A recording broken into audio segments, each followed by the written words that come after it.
முதல் வாசகம். கடவுளின் பிள்ளைகளுக்குரிய மனப்பான்மையையே பெற்றுக்கொண்டீர்கள். அதனால் நாம் அப்பா தந்தையே என அழைக்கிறோம். திருத்தூதர் பவுல் ரோமையருக்கு எழுதிய திருமுகத்திலிருந்து வாசகம்.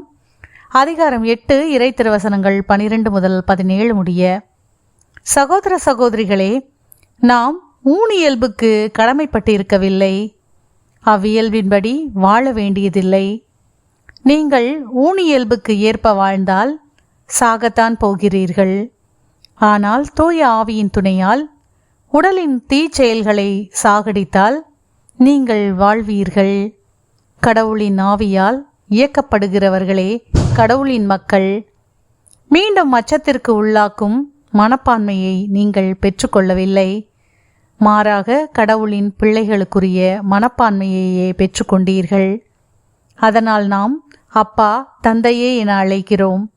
நாம் இவ்வாறு அழைக்கும்போது நம் உள்ளத்தோடு சேர்ந்து தூய ஆவியாரும் நாம் கடவுளின் பிள்ளைகள் என்பதற்கு சான்று பகர்கிறார்.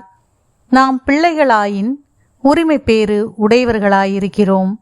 ஆம், நாம் கடவுளிடமிருந்து உரிமை பேறு பெறுபவர்கள், கிறிஸ்துவின் பங்காளிகள். அவருடைய துன்பங்களில் நாம் பங்கு பெற வேண்டும். அப்போதுதான் அவரோடு மாட்சியிலும் பங்கு பெறுவோம். ஆண்டவரின் அருள்வாக்கு. இறைவனுக்கு நன்றி. பதிலுரை பாடல். திருப்பாடல் 68. பல்லவி. ஆண்டவராம் நம் இறைவனே, மீட்பளிக்கும் கடவுள். ஆண்டவராம் நம் இறைவனே, மீட்பளிக்கும் கடவுள். கடவுள் எழுந்தருள்வார், அவருடைய எதிரிகள் சிதறடிக்கப்படுவார்கள். அவரை வெறுப்போர் அவர் முன்னிலை நின்று ஓடிப்போவர். நேர்மையாளரோ மகிழ்ச்சி அடைவர். கடவுள் முன்னிலையில் ஆர்ப்பரிப்பர், மகிழ்ந்து கொண்டாடுவர். ஆண்டவராம் நம் இறைவனே, மீட்பளிக்கும் கடவுள். திக்கற்ற பிள்ளைகளுக்கு தந்தையாகவும், கணவனை இழந்தாளின் காப்பாளராகவும் இருப்பவர் தூயகத்தில் உறையும் கடவுள். தனித்திருப்போருக்கு கடவுள் உறைவிடம் அமைத்து தருகின்றார். சிறைப்பட்டோரை விடுதலை வாழ்வுக்கு அழைத்து செல்கின்றார். ஆண்டவராம் நம் இறைவனே, மீட்பளிக்கும் கடவுள். ஆண்டவர் போற்றி போற்றி, நாளும் நம்மை அவர் தாங்கிக் கொள்கிறார். இறைவனே நம் மீட்பு, நம் இறைவனே மீட்பளிக்கும் கடவுள். நம் தலைவராகிய ஆண்டவர் தாம் இறப்பினின்று விடுதலை தர வல்லவர். ஆண்டவராம் நம் இறைவனே, மீட்பளிக்கும் கடவுள்.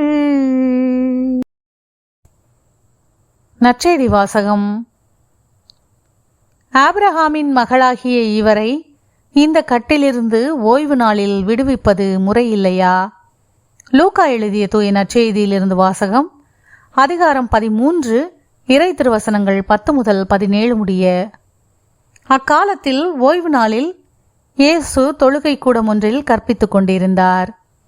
18 ஆண்டுகளாக தீய ஆவி பிடித்து உடல் நலம் குன்றிய பெண் ஒருவர் அங்கு இருந்தார். அவர் சிறிதும் நிமிர முடியாதவாறு கூன் விழுந்த நிலையில் இருந்தார். இயேசு அவரை கண்டு அருகே கூப்பிட்டு, அம்மா, உமது நோயிலிருந்து நீர் விடுவிக்கப்பட்டுள்ளீர் என்று கூறி தம் கைகளை அவர் மீது வைத்தார். உடனே அவர் நிமிர்ந்து கடவுளை போற்றி புகழ்ந்தார். இயேசு ஓய்வு நாளில் குணமாக்கியதை கண்ட தொழுகை கூட தலைவர் கோபம் கொண்டு மக்கள் கூட்டத்தினரை பார்த்து, வேலை செய்ய 6 நாட்கள் உண்டே, அந்நாள்களில் வந்து குணம் பெற்றுக்கொள்ளுங்கள், ஓய்வு நாளில் வேண்டாம் என்றார். ஆண்டவரோ அவரை பார்த்து, வெளிவேடக்காரரே, நீங்கள் ஒவ்வொருவரும் ஓய்வு நாளில் தம் மாட்டையோ கழுதையையோ தொழுவத்திலிருந்து அவிழ்த்து கொண்டு போய் தண்ணீர் காட்டுவது இல்லையோ? பாருங்கள், ஆபிரகாமின் மகளாகிய இவரை 18 ஆண்டுகளாக சாத்தான் கட்டி வைத்திருந்தான். இந்த கட்டிலிருந்து இவரை ஓய்வு நாளில் விடுவிப்பது முறையில்லையா என்று கேட்டார். அவர் இவற்றை சொன்னபோது அவரை எதிர்த்த அனைவரும் வெட்கப்பட்டனர். திரண்டிருந்த மக்கள் எல்லாரும் அவர் செய்த மாட்சிக்குரிய செயல்கள் அனைத்தையும் குறித்து மகிழ்ச்சி அடைந்தனர். ஆண்டவரின் அருள்வாக்கு. கிறிஸ்துவே உமக்கு புகழ்.